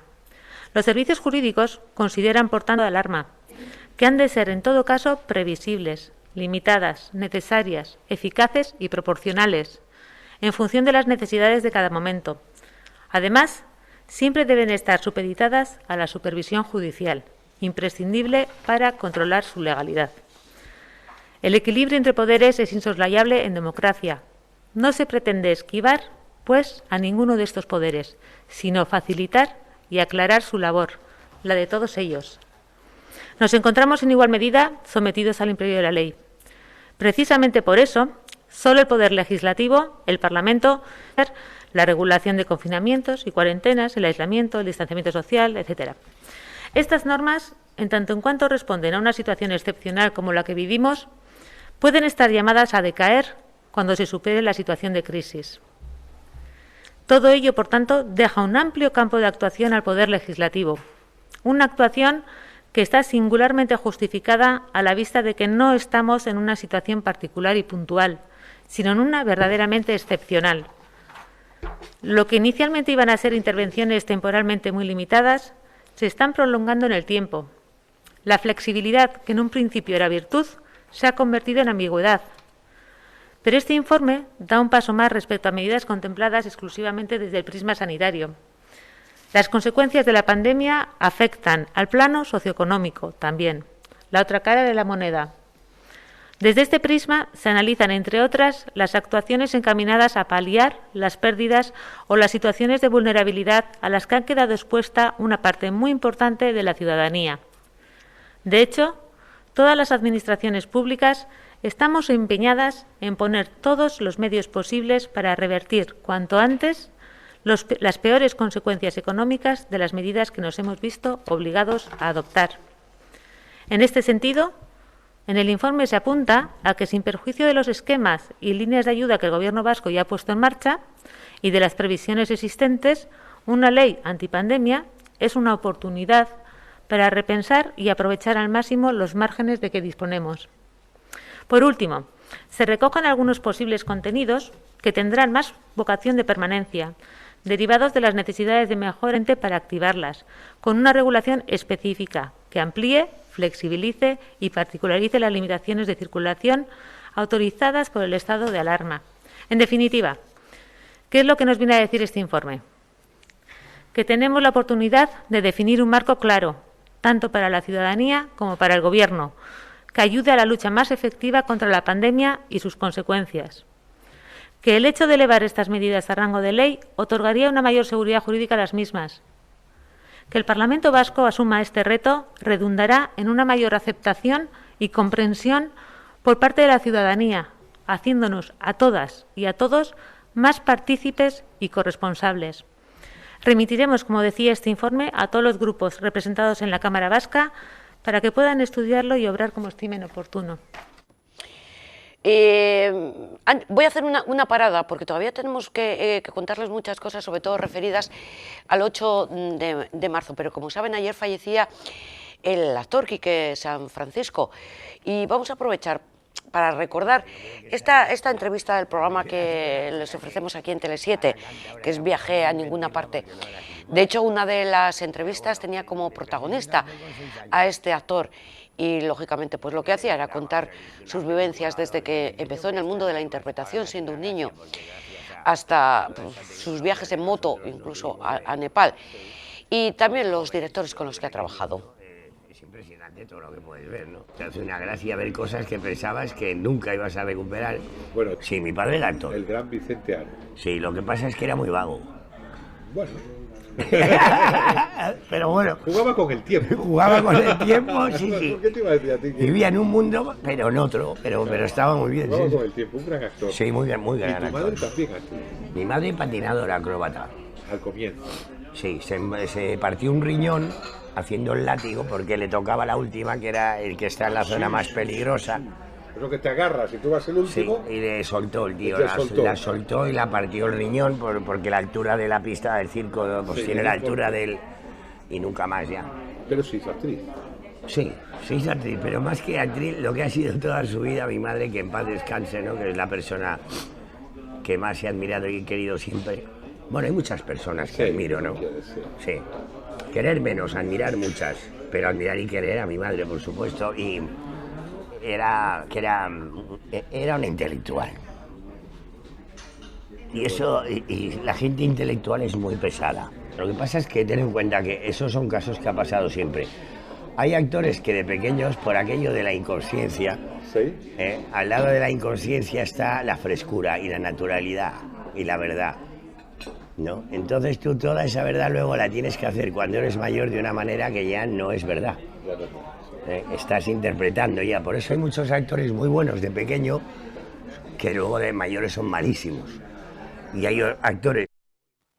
A las 6 de esta tarde podrán ver la entrevista a este actor aquí, Quique San Francisco, que, como decíamos, fallecía ayer. Y ahora nos vamos porque Bilbao se adapta a los cambios en la recogida de los residuos orgánicos. Hablamos, como no, del contenedor marrón.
Vamos a seguir en la capital vizcaína, pero ahora las últimas informaciones vienen relacionadas con el 8 de marzo, el Día de la Mujer, y las manifestaciones o no manifestaciones.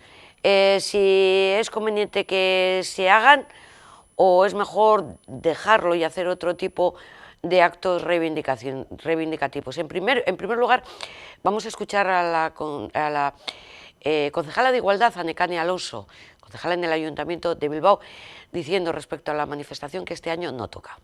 Yo creo que este año por la situación que tenemos de pandemia, y aunque las cosas parece que poquito a poco van mejorando, creo que es un año en el que no toca. No es momento de aglomeraciones ni de movilizaciones de este tipo en la calle. El 8 de marzo, el año que viene, también podremos celebrar el 8 de marzo y esperemos que podamos celebrarlo como nos gustaría. Creo que hay muchas formas de reivindicar las cosas, porque al fin y al cabo el 8 de marzo es un día de reivindicación. Y creo que, bueno, a nosotros, y en este caso a mí como representante de una institución, en este caso del Ayuntamiento de Bilbao, y como representante del área de igualdad, creo que me toca pedir a la ciudadanía, y en este caso a las mujeres y por supuesto también a los hombres que acuden a esas movilizaciones habitualmente, que seamos sensatos y que seamos responsables. Creo que este año no toca movilizarse. Por supuesto, yo no seré quien diga al movimiento feminista que es quien convoca lo que tienen que hacer. Creo que serán responsables y, bueno, pues estando en la situación en la que estamos, pues ya llegará el año que viene, ya llegará el 8 de marzo del 2022 y lo celebraremos de la misma manera que se ha celebrado otros muchos años. Creo que es lo que toca este año y lo digo como lo siento. Yo no asistiré, desde luego, a ninguna movilización ni a ninguna manifestación, pero por eso no voy a ser ni peor ni menos feminista, ni voy a reivindicar menos que otros años el 8 de marzo. Simplemente que creo que este año pues no toca. Hay otras formas de reivindicar, lo haremos desde nuestras casas, desde las redes sociales, cada cual desde su puesto de trabajo, no sé, creo que hay muchas maneras de hacerlo y es lo que también pido, ¿no? Que, pues, a la ciudadanía que este año lo haga de otra manera. Pues coincido con Nekane Alonso a la hora de expresarse el por qué no convendría. Somos mujeres, somos feministas y el acudir a un acto multitudinario o no significa que seas más o menos. Vamos a terminar con los actos que se ha programado en Bilbao con motivo de esta celebración del 8 de marzo, pero también vamos a escuchar la declaración con motivo del 8 de marzo del Gobierno vasco y también empezaremos con el portavoz del Gobierno, Bingen Zupiria, en torno también al mismo tema. 8 de marzo, ¿hay que manifestarse o no debemos manifestarse? Con esto les dejamos. Volvemos mañana y hablaremos de más 8 de marzo. En las ertzain-etxeas se han registrado más de 40 comunicaciones relativas a encuentros o manifestaciones relacionadas con el 8 de marzo. Debería recordar que el derecho de manifestación es un derecho fundamental que no se encuentra restringido en el Estado español y que el Gobierno vasco no puede adoptar ninguna medida restrictiva que limite el derecho de reunión. En cualquier caso, como portavoz de Gobierno, sí podría añadir que en esta coyuntura crítica en que la salud pública está amenazada por la propagación como COVID, debemos recordar a los grupos y asociaciones que han convocado esas manifestaciones y movilizaciones, así como a los ciudadanos y ciudadanas que tengan previsto participar en ellas, que todos y todas estamos obligados a cumplir con las medidas sanitarias que están en vigor. Por citar algunas de las que hoy, martes, están en vigor, pues, por ejemplo, el confinamiento municipal, la obligación de usar mascarilla o la necesidad de mantener una distancia mínima entre personas. Es cada uno y cada una de nosotras quien decidirá si va a participar o no en esas convocatorias, pero debemos recordar la necesidad de mantener la máxima prudencia, la mayor diligencia y el máximo rigor en el cumplimiento de las medidas sanitarias decretadas por el bien colectivo de nuestra salud. El próximo día 8 de marzo es el Día Internacional de las Mujeres, una jornada de reivindicación porque, a pesar de los avances, las mujeres en todo el mundo siguen sufriendo una desigualdad estructural que tiene diferentes manifestaciones como la brecha salarial, la dificultad de acceso a ámbitos de poder y de toma de decisiones, la violencia contra las mujeres o el desequilibrado reparto de tareas de cuidado y domésticas. La pandemia generada por la COVID-19 ha dejado más en evidencia que nunca la importancia fundamental de las labores de cuidado para el sostenimiento de la vida. Unas labores fuertemente feminizadas y no suficientemente valoradas en nuestra sociedad. Por eso, este 8 de marzo, el Gobierno vasco quiere incidir especialmente en su compromiso con la necesidad de visibilizar, valorar y repartir las tareas de cuidado entre mujeres y hombres, entre instituciones y la sociedad en su conjunto. La necesidad de poner el cuidado en el centro y repartirlo equitativamente es una de las grandes reivindicaciones del feminismo y, asimismo, es un objetivo recogido en distintos marcos programáticos, como la Agenda 2030 para el Desarrollo Sostenible, impulsada por la ONU, o el propio Plan de Igualdad de Mujeres y Hombres de la Comunidad Autónoma del País Vasco, entre otros. En este Gobierno situamos la cuestión de los cuidados de forma transversal y a lo largo de todo el ciclo de vida. Este Gobierno seguirá trabajando diariamente y de manera transversal en el marco de sus competencias para avanzar en la materia. Algunas muestras concretas de este firme compromiso con la igualdad y con los cuidados han sido y son los permisos parentales iguales e intransferibles, una medida pionera en el Estado. Las ayudas a la conciliación y a la contratación de profesionales para el cuidado de hijos e hijas y de personas en situación de dependencia.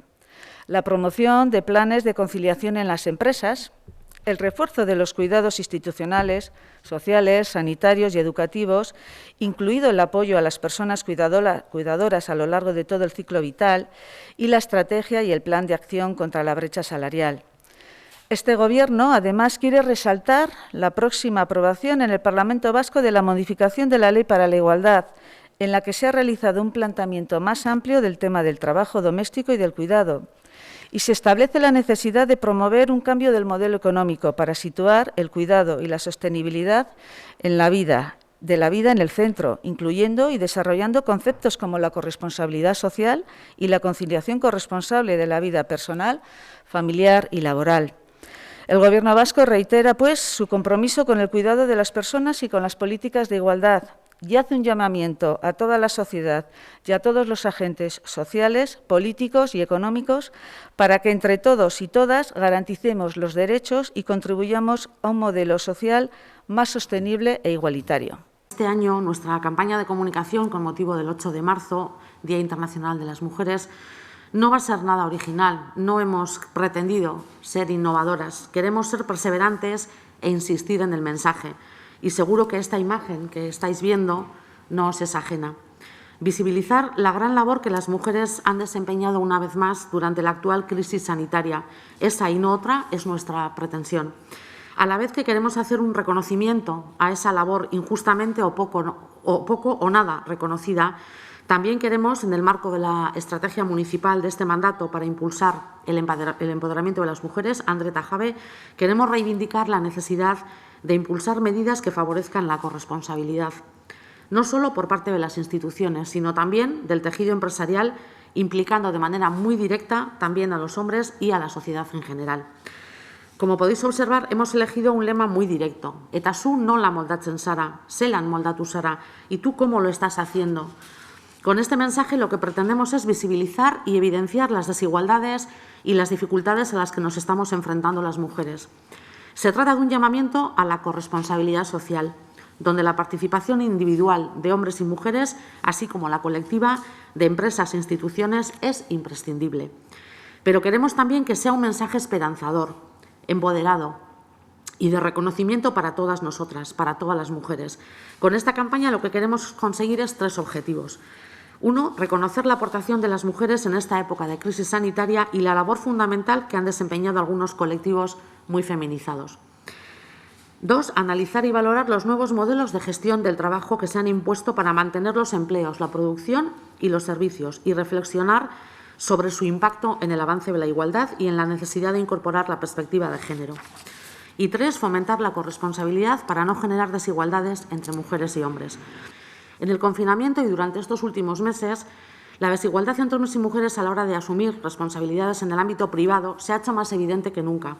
Las tareas no remuneradas de la casa, así como el cuidado de personas mayores y de menores, han caído de nuevo y en mayor medida en manos de las mujeres. Hemos sido conscientes de que se han desdibujado los límites de los espacios y tiempos entre lo laboral y lo familiar, y eso nos está llevando a dejar de lado aún más, si cabe, el espacio personal. Las mujeres hemos asumido ese reto y hemos conseguido afrontarlo con nota, creo yo. Hemos sido parte de esta ciudadanía responsable que ha aportado mucho para conseguir salir de esta situación inesperada. Se habla mucho del teletrabajo. Telelanaz hitz egiten da sarritan azken urten honetan. Ha sido una de las medidas estrella el teletrabajo, que se ha impuesto para evitar los contagios y que ha permitido continuar y mantener en algunos casos la actividad laboral y económica. Hemos sido testigos de cómo los salones, las habitaciones y las cocinas de nuestros hogares se han convertido en oficinas y despachos. Con sus ventajas e inconvenientes, consideramos que los nuevos modelos de gestión del trabajo pueden ser una oportunidad e intuimos que en muchos casos son medidas que han venido para quedarse. Así, desde marzo del año pasado, hablamos de esto y hemos admitido como problema de gran relevancia la conciliación de la vida laboral, familiar y personal, al constatar que es muy difícil trabajar, por ejemplo, con criaturas en casa si no existe una verdadera corresponsabilidad. Somos conscientes también de que en este 8 de marzo no solo es importante que se conozcan las medidas adoptadas por las empresas, sino también recoger el impacto en la conciliación familiar y laboral y otras formas diferentes de discriminación que pudieran haberse dado en este periodo de tiempo. Por ello, desde el área de igualdad, nos hemos acercado a una serie de empresas que participan en la red de Denbora Sarea para conocer qué medidas han adoptado tras el COVID-19 y valorar su posible efecto en términos de igualdad de mujeres y hombres. Ya conocen la red de Denbora Sarea, un espacio de colaboración público-privada impulsado por la Diputación Foral de Vizcaya y el Ayuntamiento de Bilbao, en el que participan 42 empresas para desarrollar medidas innovadoras que favorezcan la igualdad y la corresponsabilidad. Hemos podido comprobar que las empresas que cuentan con estos modelos de gestión empresarial, que ya antes de la pandemia estaban comprometidas en facilitar una mejor gestión del tiempo y la conciliación de la vida laboral, familiar y personal, han sido quienes mejor se han adaptado a la denominada nueva etapa. Además, han presentado mejores resultados en su cuenta de beneficios, pero lo más importante es que han mejorado el clima laboral, han avanzado en igualdad entre mujeres y hombres y el impacto medioambiental también ha sido menor. Hemos realizado el estudio a través de entrevistas a 10 empresas de diferentes sectores y tamaños de Vizcaya, que suman un total de 3.900 personas entre sus plantillas, 2.110 mujeres frente a 1.792 hombres. Entre los datos a destacar que, si bien hay un porcentaje significativo de mujeres y hombres que afirman que las responsabilidades de las tareas y cuidados se han repartido equitativamente, ellos siempre valoran algo más esta equidad. Sin embargo, sí que hay diferencia entre las tareas. Los hombres participan más en las compras, pero menos en las labores de cuidado y de apoyo escolar. A día de hoy se observa que en la situación actual mujeres y hombres han igualado el porcentaje en lo referente a permisos y licencias, prácticamente, por lo que vamos por el buen camino para fomentar la conciliación responsable.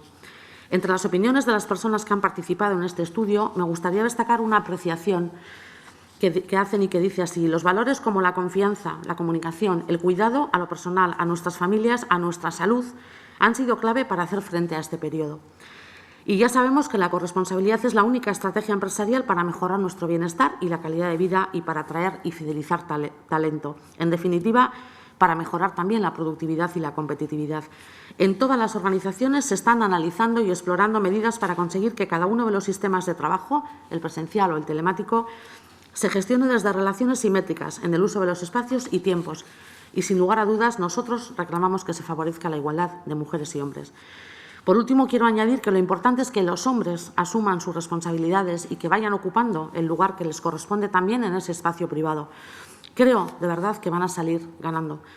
Todos y todas podemos y debemos cuidar, porque una vez que la situación de emergencia sanitaria termine, que terminará, no queremos que este modelo de trabajo sea un tema exclusivamente femenino. En manos de las instituciones, de las empresas y también de las y los trabajadores, de los hombres y mujeres, está la voluntad de mejorar la conciliación de la vida laboral, familiar y personal. Y quiero traer aquí también la campaña de Emakunde, la cual hacemos nuestra. Campaña que dice: hagamos nuestra parte. Debemos ver, valorar y repartir los cuidados. Es tarea de todos, es tarea de mujeres y de hombres, de instituciones y de toda la sociedad. Zaintza lanak ikusi, baloratu eta banatu egin behar ditugu. Guztion ardura izan behar duelako. Además de poner en marcha esta campaña de sensibilización que hemos presentado hoy aquí, el Ayuntamiento de Bilbao va a desarrollar también otras iniciativas, como otros años, en el marco del 8 de marzo. Y simplemente las voy a mencionar. Por un lado, estamos intentando organizar un webinar este miércoles día 10 de marzo, el próximo miércoles 10 de marzo, a partir de las 6, con el título Conciliación corresponsable, el reto por la igualdad. Y por otro, el día 11 de marzo se entregarán los reconocimientos a mujeres inmigrantes de Bilbao. Estos premios reconocen la importancia de la presencia de las mujeres inmigrantes en la vida social y pública de Bilbao.